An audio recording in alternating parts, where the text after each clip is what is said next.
Seorang pemuda Kabupaten Buru Selatan, Maluku ditangkap polisi lantaran juga mencabuli anak di bawah umur. Aparat kepolisian Polsek Kepala Madan, Kabupaten Buru Selatan, Maluku menangkap seorang pemuda di Desa Balabala. Pemuda tersebut ditangkap usai dilaporkan mencabuli seorang anak. Kasus pencabulan ini terungkap usai orang tua korban melapor setelah mengetahui anaknya yang masih di bawah umur hamil.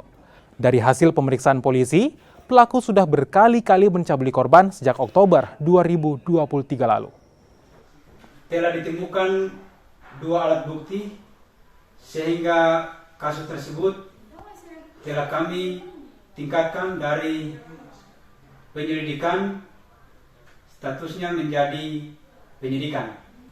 Terlapor sudah kami tahan, sudah kami tetapkan menjadi tersangka dan ditahan di Polsek Rutan Kepala Madan